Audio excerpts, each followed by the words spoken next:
Hello there, Mr. Chan here with Algebra 1, about to start a new chapter, topic 8, 8-1, called Key Features of a Quadratic Function. Please grab your note takers and turn to page 167.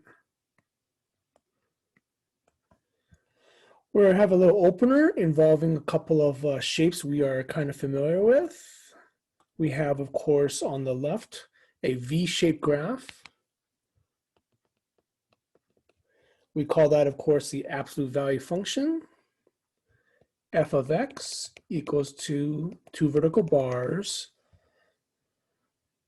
called absolute value function.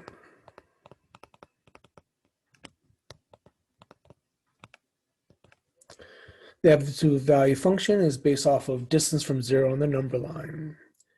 It forms a V. This particular shape has, of course, a vertex at the bottom there where it changes direction. Happens to be 0, 0. Great.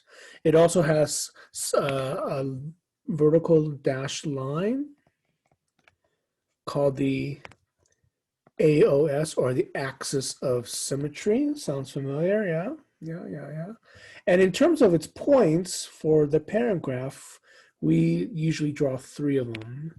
-1, 1, 0, 0, the vertex, and 1, 1. So those are some major points that we do use for our parent graph. The other graph on the right is called, of course, a parabola.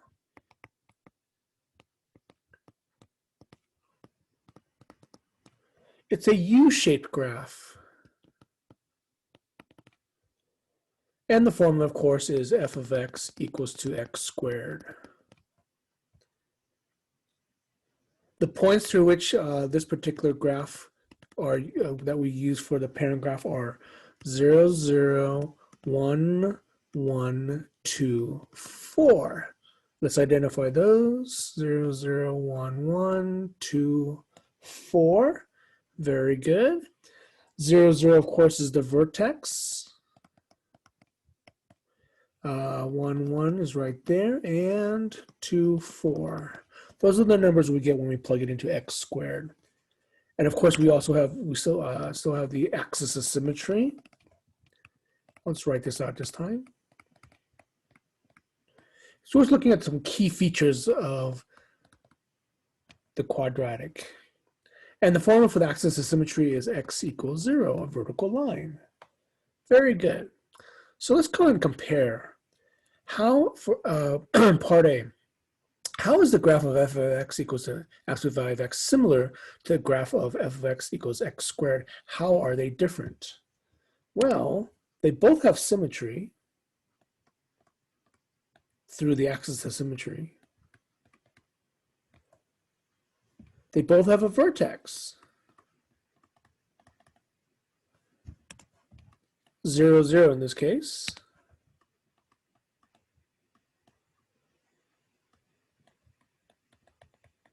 And they have an axis of symmetry.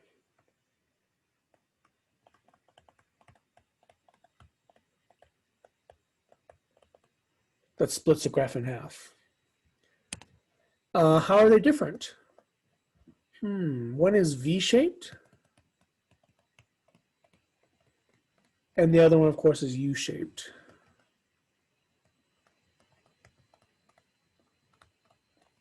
Very good. Can't think of anything else right now. Let's look at the next question. What do you notice about the axis of symmetry in each graph? It's a vertical line, definitely. Goes up and down. And the formula for it is x equals 0.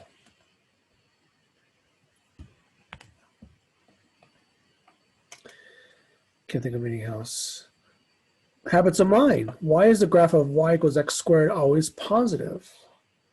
Well, the parent graph y equals x squared is always positive because of that square right there. When you square something, it makes anything positive. Okay, nice little introduction.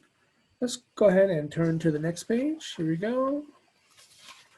Oh, by the way, let me show you this on Desmos really quick. You're welcome to crank this out. There's my V-shaped graph right there, absolute value function, and of course my U-shape. Notice how they're both graphed on top of each other.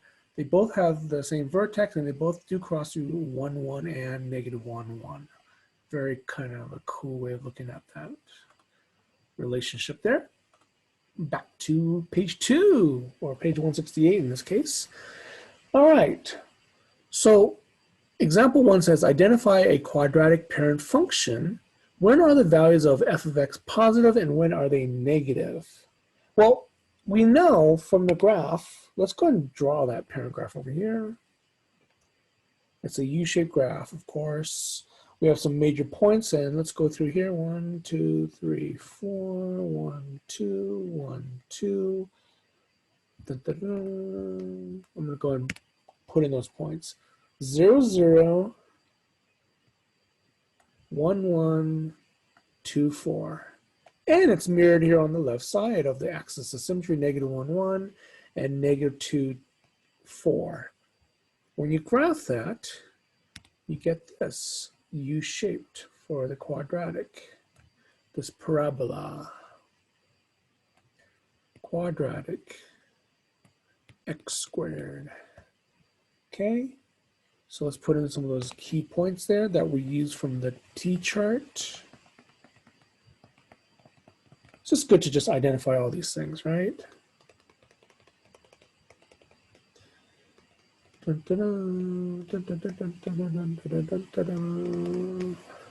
of course, we had an axis of symmetry, the AOS, which happens to be x equals 0. Okay, great, axis of symmetry. And of course, we have the vertex right there.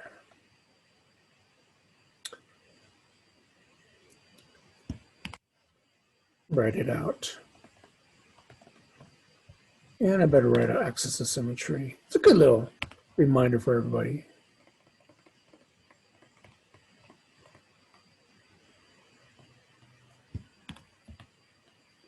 Dun, dun, dun.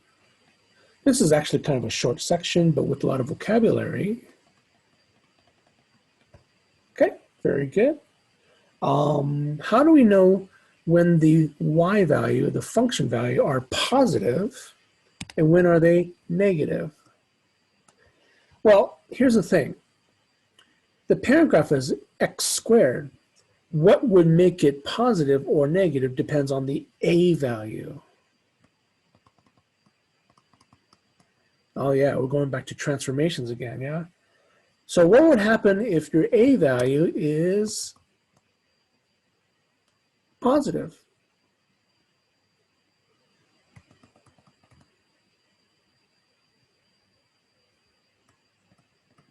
If a is positive, then the function is positive. That's all. It's a multiplier. Pretty straightforward.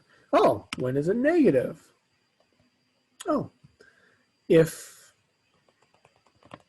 the a value is negative,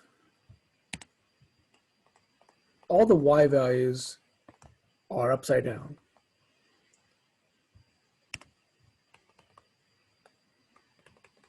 When I say y values, I'm referring to f of x.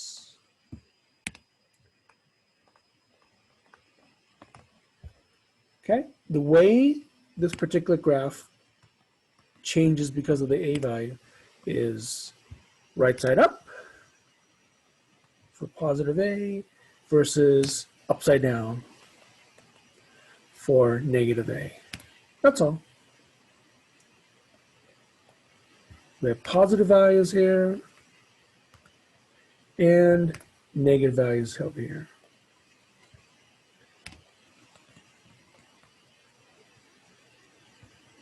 Pretty straightforward. The y values are negative. Yay! That's a good little introduction to parabolas. Let me know if you have any questions.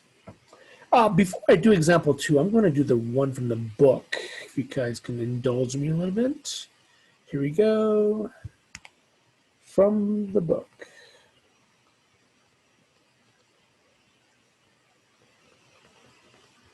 Example 2 says this. Oh, by the way, what are we talking about here? What happens when the a value changes on us? When a is greater than 1 from the book, what happens? And what happens when a is between 0 and 1? Write this down. And we'll explore that on our Desmos.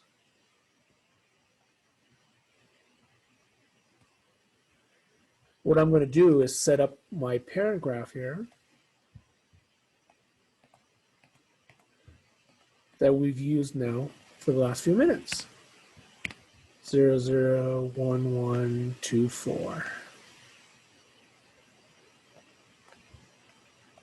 So right here, this is just plain old x squared, where the number in front of x is an invisible 1. But what happens when a is greater than 1 is the question. What happens when a is between 0 and 1? So if I break out my Desmos here and explore that possibility, let's see what happens. We turn off the absolute value. We don't need that. We're exploring this guy. So we have, here's my x squared. What happens if we made a value, the number in front of x squared? Let's just make it a little bit bigger. How about 2? Ah, there it is. You guys see what's going on?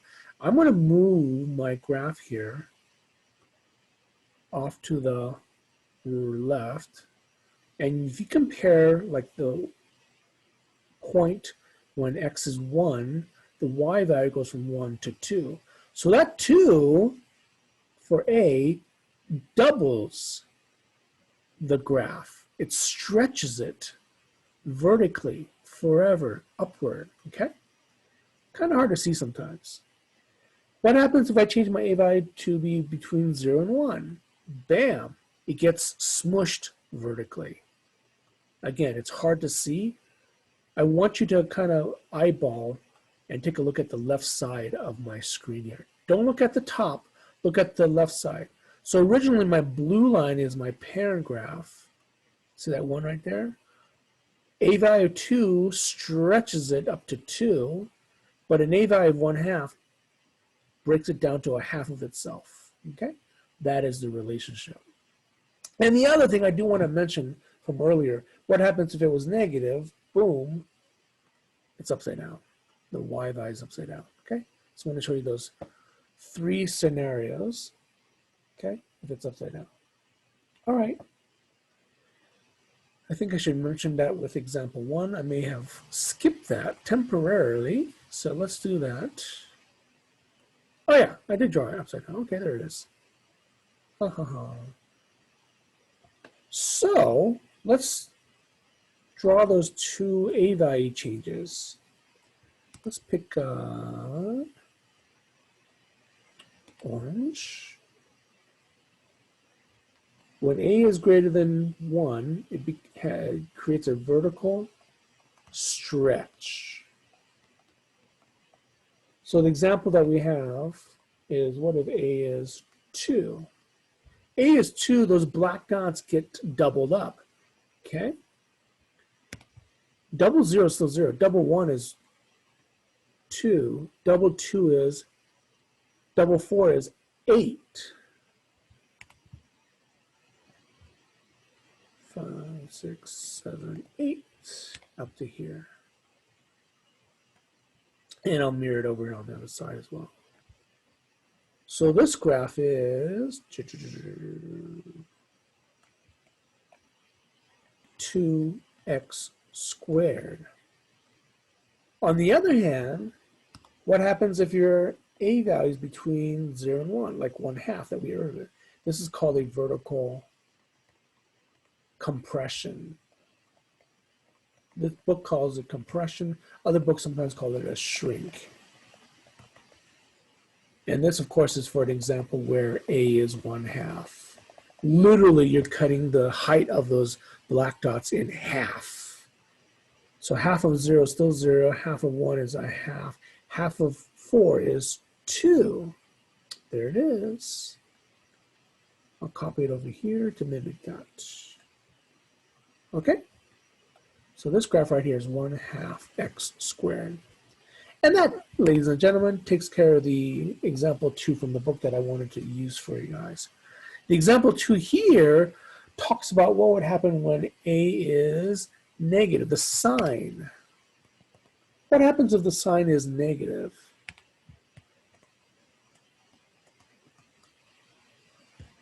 What happens to the graph? Well, all the y values, in this case, by the way, y is f of x.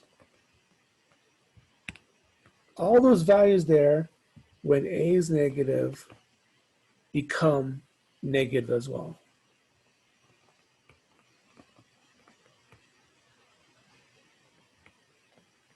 And when that happens, you get this scenario where the whole thing is upside down. All right. In terms of domain and range, we haven't talked about that yet.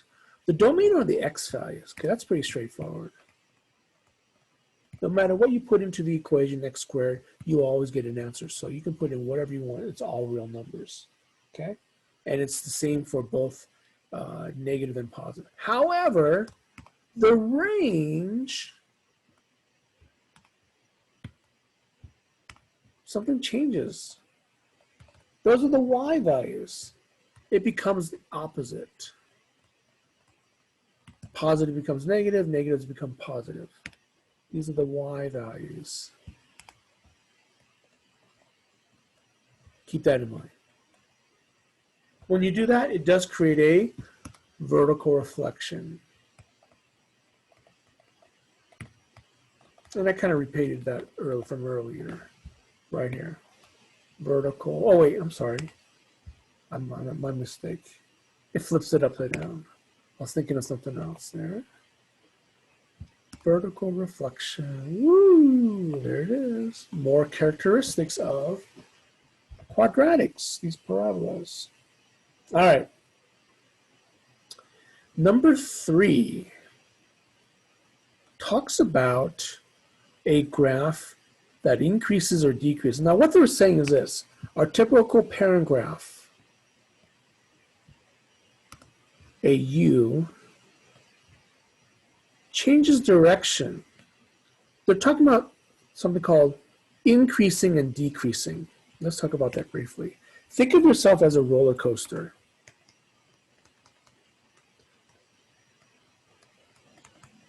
Going from left to right.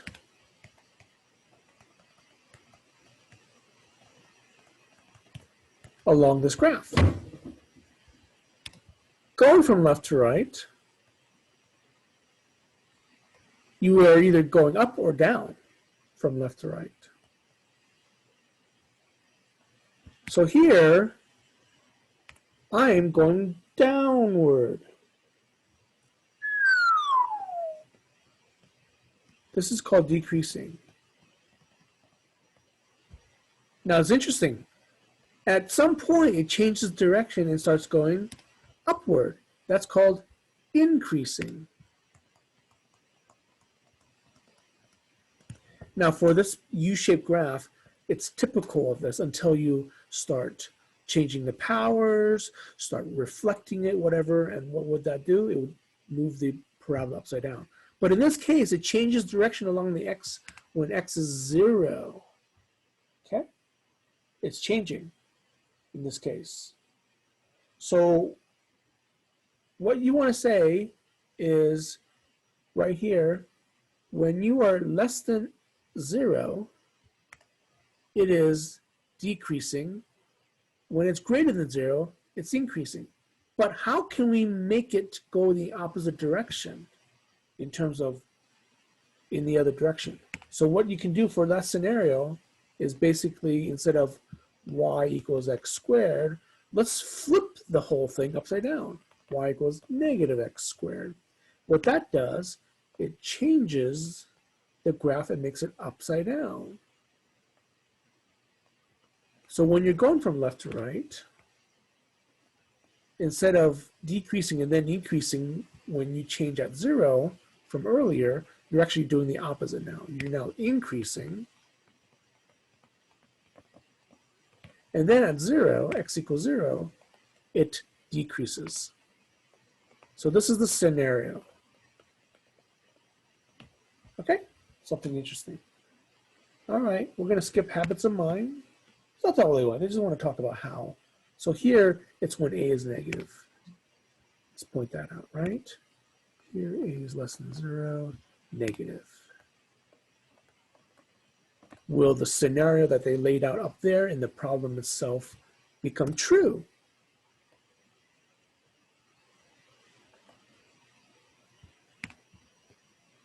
Okay, great. All right, you guys ready for the last page? Oh, wait, never mind. Thought we were going to go to the last page. Well, I'm going to skip number 4. And I'm going to briefly talk about number 5, okay? Just briefly. And there's a reason why. There's another example 5 on the last page that I want to get to. This particular graph talks about average rates of change. Average rates of change is referring to basically slope. From the beginning of the school year, you know about slope of lines. Slope of lines is used as a formula, m equals y2 minus y1 over x2 minus x1, okay? Fine. The slope of parabolas, interestingly enough, is also talked about. So let's ignore the rest of the problem. I'm just going to briefly talk about the fact that a parabola might have a slope between 2 points that they want to point out. So if let's say I have a point right here and a point right there. We'll call that point 1, that one call point 2. If I want to find the slope or the rate of change between along the x-axis here and along the x-axis here, if I want to find the average rate of change as a question, I just pretend that the parabola's not there and just focus on the points themselves. Just like the roller coaster. You're going downward and then at some point you go back up. Okay? That gets calculated into the whole mess. But ultimately, you use this formula right here to find your slope. It's actually pretty easy. It's as if you're trying to find the slope of the line that might cross through those 2 orange dots, basically. Okay? All right. Oh, at the bottom, they talk about minimum and maximum. All these vocab words. Let's talk about what minimum and maximum mean when it comes to parabolas. A parabola that opens up, like this one right here, doesn't have a maximum. It has a minimum. And it's referring to the vertex. That point right there, that vertex, is a minimum. And parabolas that open up, it's when their a value is positive. On the other hand, if your a value is negative,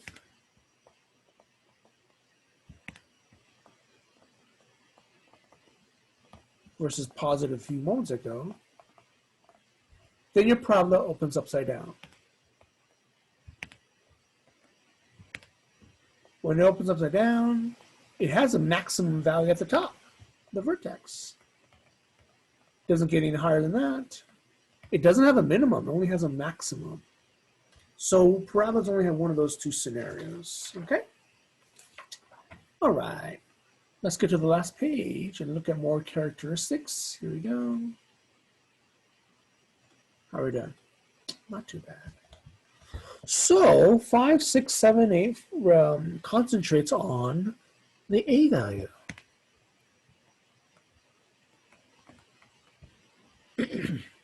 For number 5, the a value is 4. Ooh. 4 is positive and it's bigger than 1. So when it's positive bigger than 1, that means it's a vertical stretch by a factor of 4. That's it. The second problem, our A value is a little different. It's still positive. It's 0.8.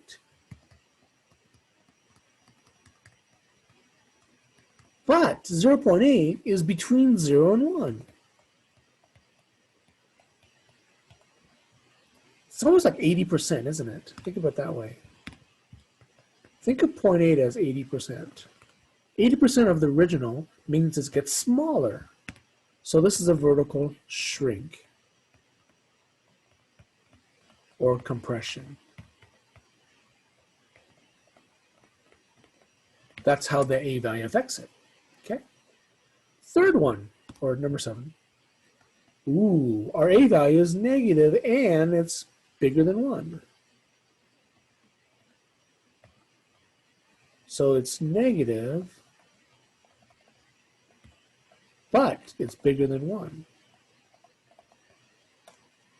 So a couple things going on here.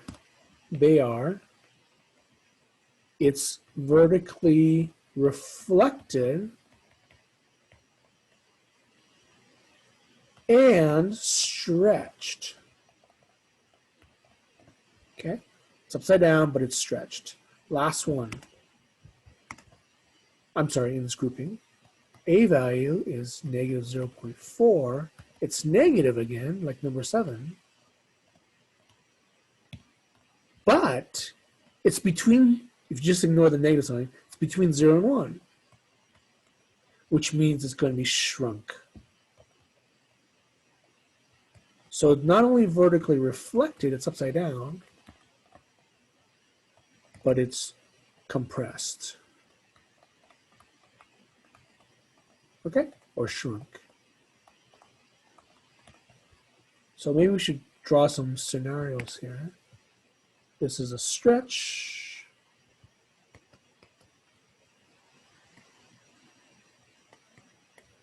This is a shrink. This third one is upside down, but it's stretched. And the fourth one is upside down, but it's shrunk.